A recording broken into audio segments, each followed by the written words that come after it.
Thank you very much. I would like to say a few words about use of misinformation through justice by the Iranian dictatorship. In August 2023, the Iranian regime declared its intention to prosecute members of the principal opposition, the MEK, along with 104 affiliated individuals, including several women, on charges of terrorism.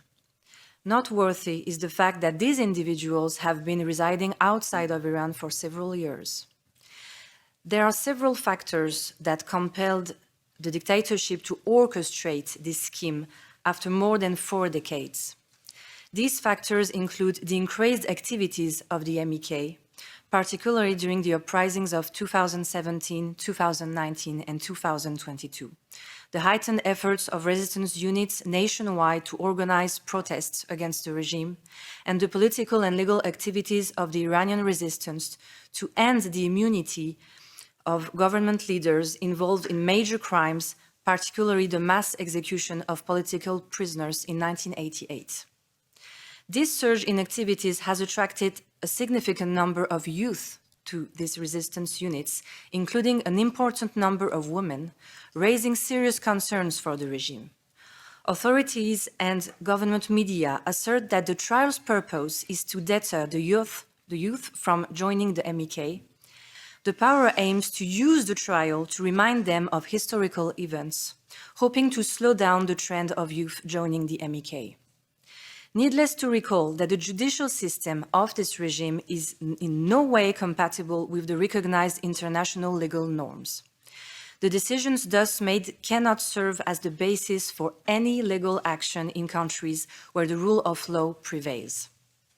In Iran, fundamental principles of criminal proceedings, such as the presumption of innocence, the right to defense, etc., are not adhered to.